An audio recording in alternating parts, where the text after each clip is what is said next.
Welcome back to New York, or my humble little slice of it. Good to see everybody already mixing it up in the comments.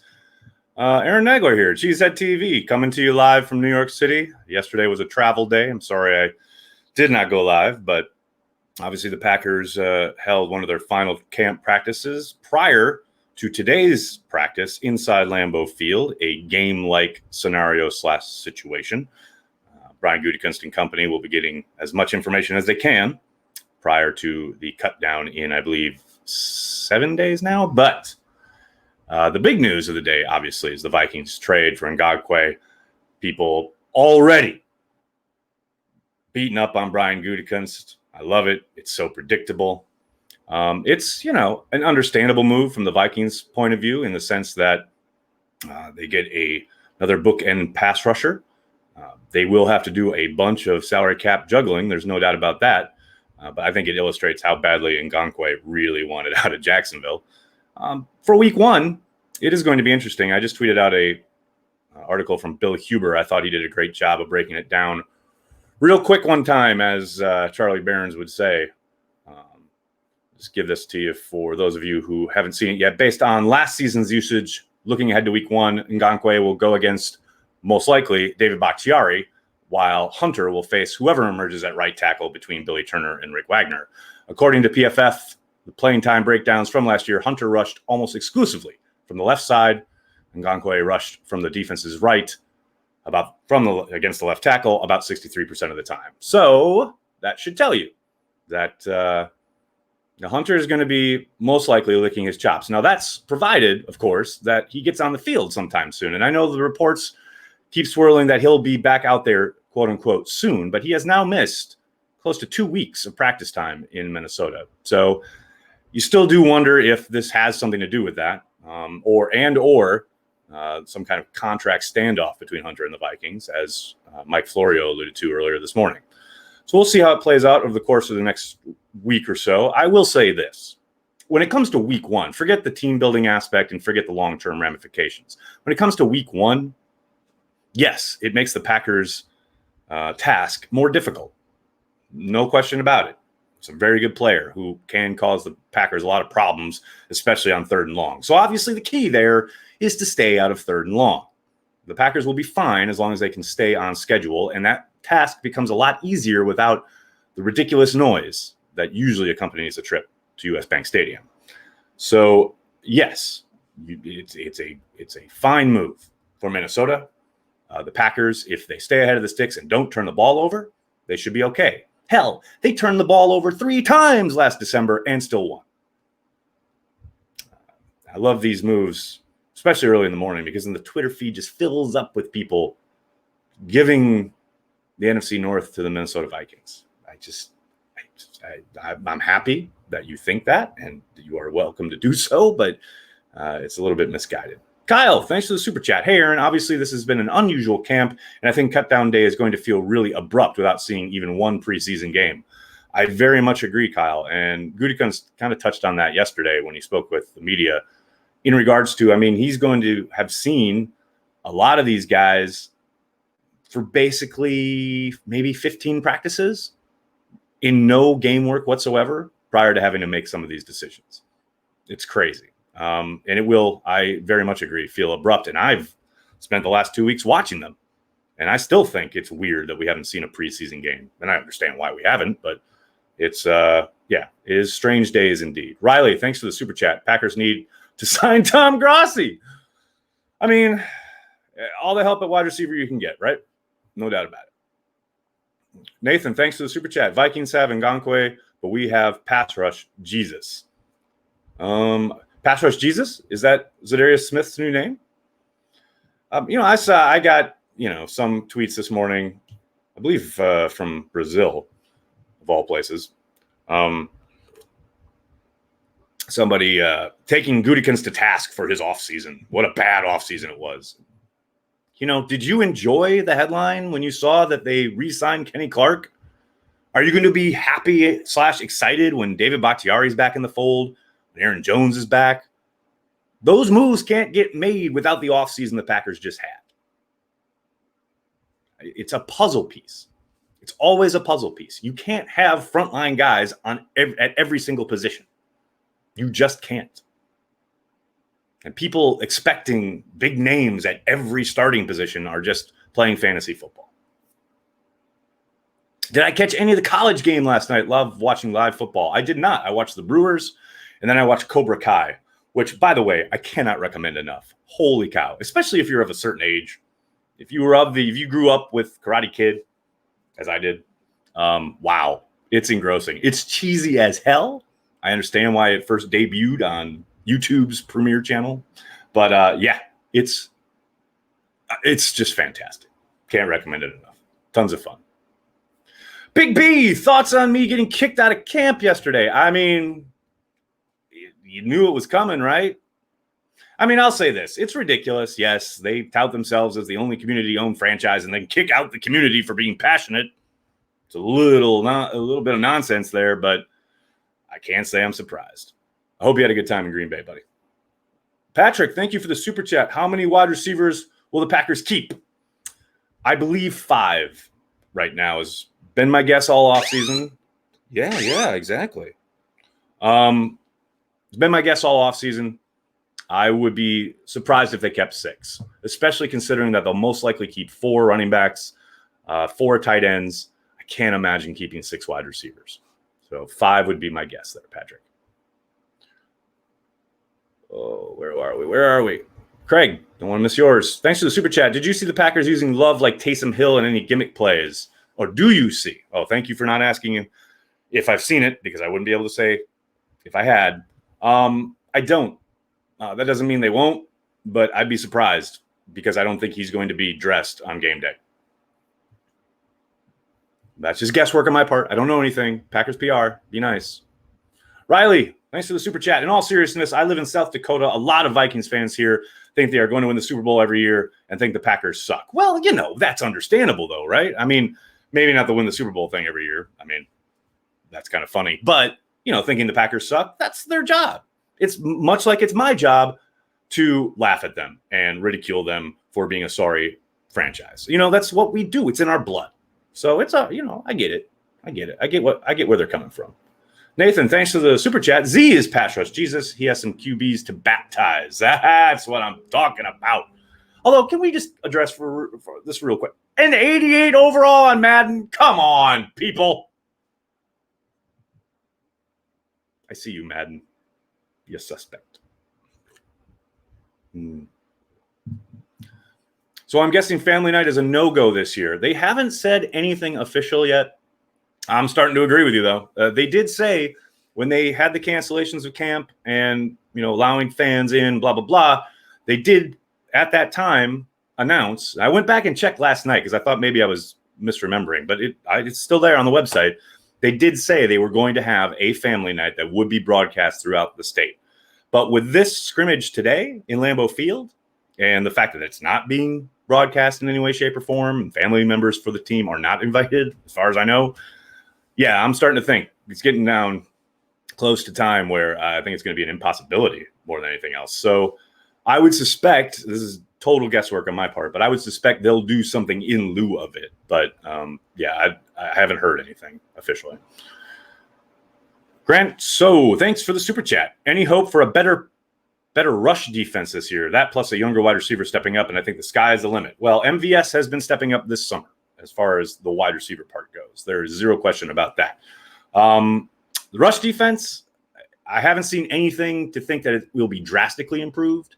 I think it will be improved slightly.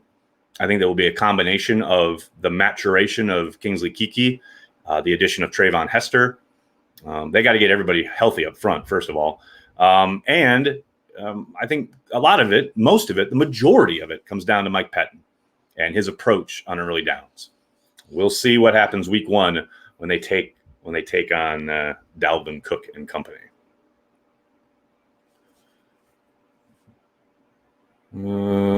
Justice for Big B. Hashtag. What's up, Joey? Who is the surprise of camp so far? Once in a lifetime, I'll go with Kamal Martin. I really didn't expect him to look as good as he has so far. Anybody who's watched this channel throughout the offseason knows I thought he had a chance to be a good sub guy, someone who could get after the football. I worried about his physicality. He's answered some of those questions, no doubt about it. I'm not going to sit here and tell you he's ready to hit the ground running week 1, but he is a lot more physical than I thought he was going to be on an NFL football field. Rashawn Gary has been looking pretty good in camp, I heard. Zach, you heard correctly. He has looked like he's ready to take the next step. I think that is a really, really intriguing trio they have there with the Smiths and Gary. He pulled out a hump move the other day. Can't believe that. But he absolutely wrecked a red zone trip for the offense a couple days ago. I can say 3 practices ago that featured an inside move on David Bakhtiari, which I certainly hadn't seen last year. We talked all offseason about his need to develop more moves, counters to his bull rush. The bull rush is still the go-to. But, man, if he starts putting together a few other moves that are effective and has offensive tackles guessing, whew, baby. Bodo, what's up, buddy? Hey, bud, long time no see. How are you? Thanks so much for the super chat. It is incredibly generous of you. Thank you for supporting Cheesehead TV. Hey, and speaking of supporting Cheesehead TV, hit like on this video, subscribe to the channel, and, hey, why don't you order the 2020 official Green Bay Packers yearbook? It's coming out next week, actually, and you can get delivered directly to your door. It is a little late this year because of COVID-19 and the uncertainty surrounding the season in general, but you can go to packersyearbook.com, use code CHTVBOOK. That's CHTVBOOK. You get 10% off, and you get the official Green Bay Packers yearbook sent directly to your doorstep. It's a gorgeous piece of work. Highly recommend it. I get it every year. LaFleur said that practice will be moving to regular season mode. What exactly does that mean? Daniel, yes. I believe today actually is their last quote-unquote camp practice. They'll start a regular season kind of version of practice next week. I'm not so sure what it means as far as the media, if the media will switch as well. Or if they are just if the restrictions and everything that they're been operating under for the last couple of weeks will continue on into up till the actual week before the opening game. But generally, that would mean the same amount of time every day. They'll have their warm-ups where the media would traditionally be able to basically take attendance, and then the media gets kicked out, and then they work on offense, defense, special teams, and it's probably a little bit more truncated than a regular camp practice. I heard Clemens say on The Fan that the offense looks the same as last year with the McCarthy familiarity and not much motion and a lot of 3 wide receivers. Not quite what I've been reading. Yeah, it's not quite what I saw. There's certainly an element like that, the McCarthy stuff. But, yeah, I mean, I'm not allowed to say a lot of what I saw. But, here's the other thing, too. It's hard to judge what the offense is during installs, which is mostly what we've seen. They haven't started any kind of game planning yet. They've been doing all install stuff. So, yeah, I would disagree with that characterization. Who do you think is in the lead for the 4th edge rusher spot? That's a good question. I mean, I am not allowed to say what I've seen when it comes to battles for positions, etc. I will say the 2 I would keep an eye on are Garvin and Sullivan. Those are the 2 that I think have a shot of sticking and making some noise. 1 game to win. Who are you taking, Lynn Dickey or Don Mikowski? Ooh, give me Lynn Dickey. Was Lane Taylor good at guard during the run the table stretch? As I remember it, I'd have to go back and watch the tape. Sorry to be a coach on you there, but yeah, as I recall, he held up pretty damn well. How has Canadian football star wide receiver, you're talking about Reggie Begelton, looked, and will he make the team? Will he play much if he makes the team? Well, I'll answer that last part first. If he makes the team, no, he will not play a lot. How has he looked? He's looked okay. We didn't, at least when I was there for the last 2 weeks or so, we didn't get to see a ton of live special teams. I think they did a lot of that work inside. The 2 kind of periods we did get to see were the days that they spent in Lambeau Field. During that time, I definitely saw him mixed in on special teams, which bodes well for him. But as far as from scrimmage, he he doesn't. I think we heard LaFleur say it 2 days ago. A lot of these guys haven't got a ton of ops, meaning opportunities. I think Begelton falls into that category. Because they have to get ready for a season, it's not like they can waste time trying to develop somebody from the Canadian Football League. I think he's looked good. He's looked solid. I haven't seen any wow plays. I think he's still very much a long shot to make the roster, unfortunately, especially considering the fact that I don't see them keeping more than 5 wide receivers. And those first 5, I think, are pretty locked in. Usually the Packers make a minor trade a week before the season or pick someone up. You see that happening? It's interesting, Justin, because Gutekunst kind of touched on this yesterday. He was asked, I think Clemens asked him about the Ryan Grant trade back in the day. That was kind of similar to what you're talking about. Obviously, that turned out very well for the Packers, but it was at the end of camp, right before week 1. I think there's a chance, but this season, more than this particular offseason, is going to be difficult because you don't have anything to go on. There's no preseason games. There's absolutely no recent tape on any of these guys. It makes it a lot harder to pull the trigger on a trade for a guy that you're going off whatever you saw probably in college, maybe preseason last year, possibly regular season tape from 2019. Yeah, I still think it's definitely a possibility. But the pro personnel group, they're going to have their work cut out for them. Just making sure I didn't miss any super chats. I don't think I did. Rock and roll. Jess, what's up in Los Angeles? How are you? With some blocking struggles for A.J. Dillon, is he a situational player? Oh, he was always a situational player. That was always going to be the case. He was never going to come in and be the lead dog. I will say he has certainly improved from the first pass pro drill that we saw to the second, and that's what you want. But we'll see. I think they'll definitely utilize him. There's zero question about that. But yes, it will be situational, no doubt. Frank, thanks for the super chat. With the Packers most likely going into week 1 with 3 QBs, 4 running backs, and 4 tight ends, what positions, if any, suffer in terms of depth? Well, we've talked about wide receiver. I think that's the most obvious one. I think there's a possibility it could be at corner because they have so much. They have a lot of young athletic depth there. They may go light there because there's probably a pretty good certainty that you can get most guys through waivers this year, put them on your practice squad, and bring them up when you need to. Can you imagine if Savage comes out and just balls out this year? Matt, I've been imagining it all offseason. Unfortunately, I didn't see a lot during camp to suggest that that's imminent. Now, that doesn't mean that it's not going to happen, but he certainly had a solid camp, but not one single splash play, not one turnover-worthy play, not one play that made you kind of turn your head and go, oh. Again, doesn't mean he can't do it, doesn't mean he won't do it. But I certainly haven't seen it yet this summer. Joey the Jaguar literally just caught up on the fact that the Vikings made a trade this morning. Welcome to Sunday morning, Joey. Best thing about Green Bay besides the Packers. Ooh, Travis. It's just the people. How's that? Does Lovett make the roster? Ooh, man, that's a tough one. I doubt it. I think they'll probably try and get him on the practice squad. That's total guesswork on my part. God, I hope so, though. I really want him to.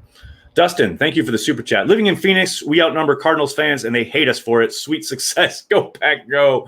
That's what I'm talking about. You tell those, what do they call them? Snowbirds? Sunbirds? Whatever they're called. You tell them. Go, Pack, go. Does Josh Jackson make the biggest year 3 jump? Silas, from what I've seen, yes. I think he had a really strong start to camp. I think he's going to be a welcome addition to their corner group as far as getting more playing time, affecting the game a little bit more. I'm very interested to see how they work the rotation, especially who they decide to kick inside in the slot on certain downs. But yeah, I think Josh is in for a good year.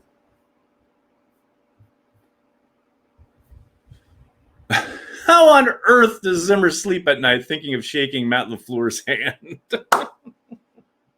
That's outstanding.